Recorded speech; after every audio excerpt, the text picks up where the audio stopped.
At the beginning of 2013, 83% of Americans said government spending was out of control.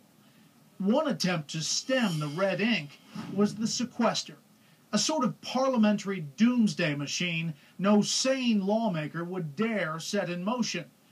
That was the theory. Would it hold?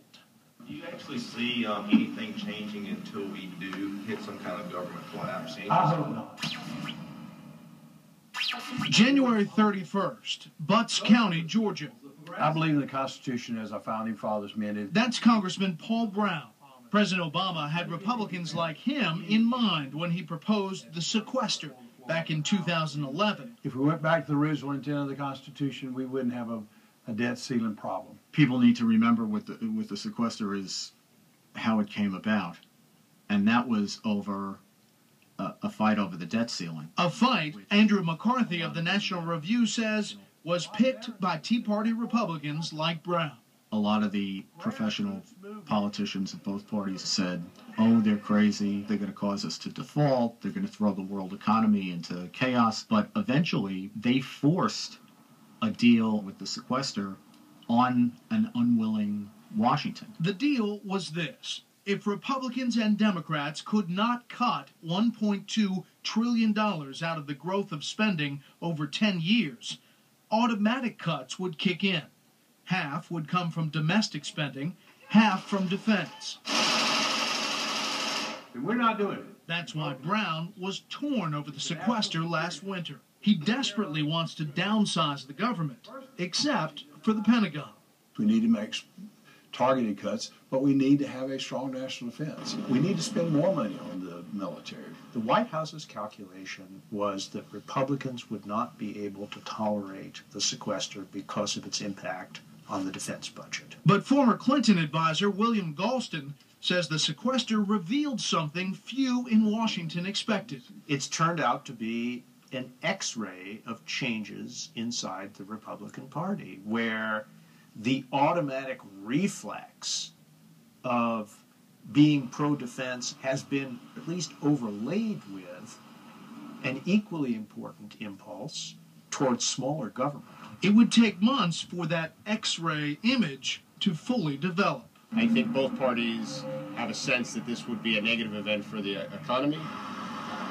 Remember Maryland Congressman John Delaney? Well, on February 12th, he headed to his first State of the Union address. I don't think a sequester is going to happen. Defense cuts were supposed to be a poison pill for Republicans. They were never going to swallow it back in the conventional wisdom of the past.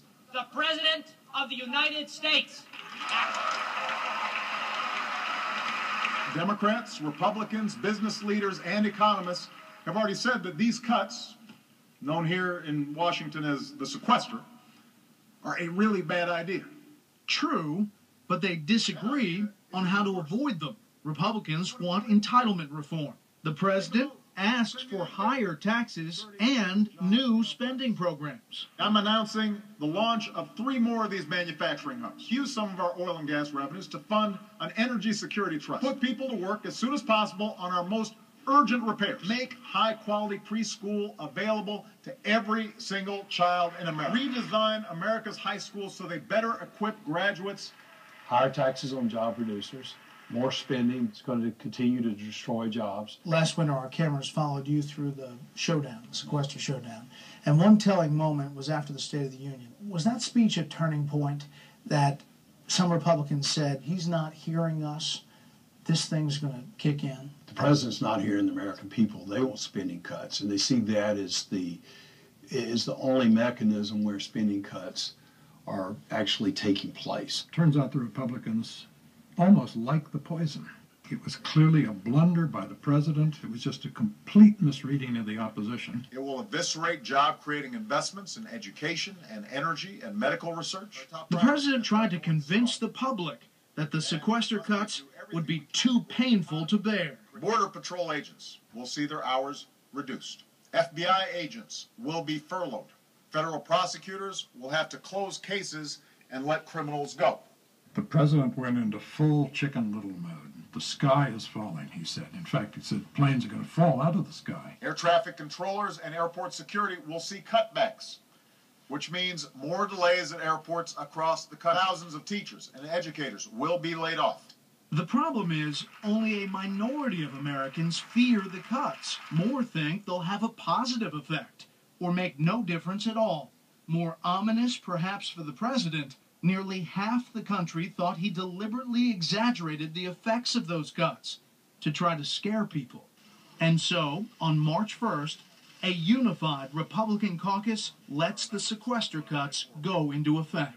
Were Democrats surprised that they actually did?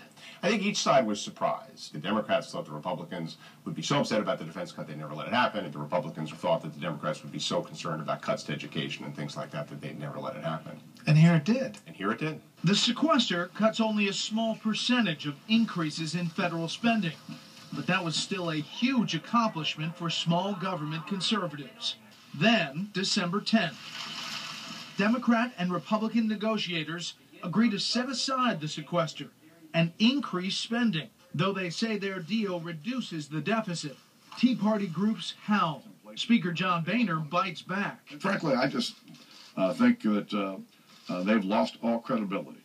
December 12th, the House passes the bill, but 62 Republicans vote no, including Tea Party conservative Paul Brown. Does this budget agreement roll back what Republicans say they accomplished with the sequester? Absolutely, there's no question. We've got to stop spending, and we've got to do it today, because that's the only way to stop this federal government that's out of control. Months ago, few predicted that the GOP would agree to ease the sequester, but that was before an ill-fated Tea Party power play that began in earnest last summer. Thanks a lot. Thank you. Coming up, the limits of leverage inside the long shot fight to defund Obamacare.